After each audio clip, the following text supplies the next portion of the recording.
arts colleges, in principle, they could not change again. I'm not very hopeful. I'm not very hopeful that they will, because many of the old resources were exhausted. But the book is an attempt to at least offer a flag around which people of all political persuasions, but who have some sense of the rank order of things. That you began with, the difference between Hegel and Joyce Brothers, and that's the critical but of course, element.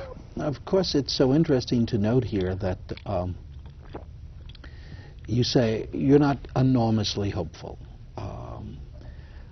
I wonder if we'll get to the point where someone will say, someone of your stature, I am terribly much immersed in hopelessness about the present situation. Therefore, I think it incumbent upon us to structure a new social pattern or new social patterns that will encompass the best of what we want to preserve in recognition of the way our society is moving. When I ask about a kind of determinism, you interpret that as meaning an economic determinism. Well, no, I said economic or political. Right, I used social, educational, demographic. The kind of experience of which I'm thinking, and of course I find it difficult in any way to compare myself to such models, is Thucydides, who in a way describes a terrible decline of those beautiful Greek things, but at the same time an enormous pleasure in the capacity of his mind to understand that, and that his book will contribute to the permanence. I think that cultural despair is a result of, perhaps it's a pose, but a result of too much exploitation of the transformation of society, and that particularly if you're going to live in a democracy, you really have to decide what really counts. A man like Goethe is a good model for that. No snob, knowing that modernity would bring vulgarity, but knowing also that it would provide him and his kind with certain kinds of freedoms. And that seems to me enormously healthy. When I read Henry Adams, I read something, tight, gnarled, and deformed, and I feel something of the same about Eliot. I mean, a kind of attempt to be something that he is not, that you have to change your accents and somehow believe that medieval England, with its limits, is superior to anything. My models would have to be men like Thucydides. Talking about models, when Charles Murray was here, I found it quite interesting that he would not carry on as far the elaboration of his ideas as his readers and his disciples and his interpreters did. Can't get a light out of that, maybe we can get a match. Perhaps one could be brought to me, but it simply has run out of fluid. A match around here? This calls attention to my bad habit. Of course, nobody's rushing. But go ahead, yeah. But if somebody could get a match, we can interrupt the program. I think for the important things. One doesn't do that. For the truly important things, right. Yeah. Look, I wondered as I read the book, and as I read the comments on the book, whether you would feel that it is being used politically. It is being carried beyond the point you intended it to be carried. That's not what I have seen.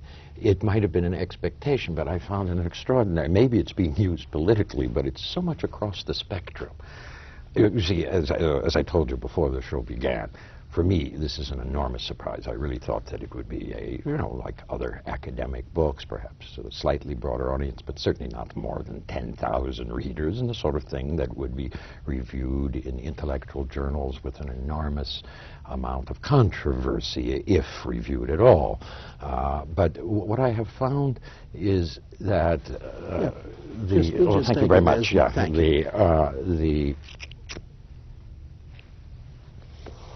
that it has touched a nerve of troublement and perhaps a certain exhilaration in seeing how we're thinking, a new description of how we're thinking, that has been not particularly political. You quoted from something that appeared in the Washington Times, but even in the Nation, where there was a hostile review, it was taken very seriously indeed. I quite liked that review because it was somewhat angry in the sense that it said, well, Bloom has everything except intellectuals ought to be of the left. I mean, that's really, I mean, I'm almost quoting. He said Bloom has everything except this or that, and that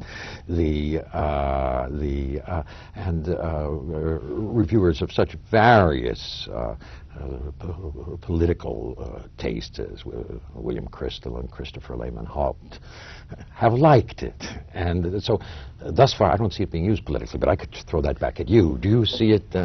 Well, I had a sense in terms of what you were saying at the beginning of this program that, again, when you use that wonderful word celebration, Yeah. I doubt very much that the people who have been applauding Secretary Bennett are people who automatically would find in your book a celebration. Rather, they would celebrate it for what they would consider a definition of the inadequacy of what the problems have been in our schools, of a relativism. I mean, that's the basic point, isn't it? Yes, but I'm not sure that the opponents of Secretary Bennett are all in favor of relativism. That they are opposing his non-relativism, if it's really developed, with their own. I am not sure that the tradition of the democratic university is ever a thing of the right. Because so I'm not trying to avoid the political struggle in any way, but if you talk about the reception of the book, I'm sure that there are some people who say, oh yes, this is what I thought of those damn universities. But I think that with others, perhaps older ones, they look back and say, oh yes, I got certain kinds of things which they can't get now, and certain kinds of younger people, and this I know. Not from my own students, of course, a special experience, but some younger people who interviewed me who were distinctly not of the right, who said, we felt a vague sense that the questions, not vague, I mean, a perpetual non-definable sense when they were going to Harvard and to Yale, that they were not addressing those naive questions like what's good, what's bad, as part of their university curriculum. They had to look elsewhere. So I'm not sure that this is it's a message of some that is supposed to, I assume, to disquiet people, but I'm not sure that that's definable on the political spectrum, except to the extent that one group, you see, let me say that I think that both left and right have wanted to manipulate the university in the last, I mean, always.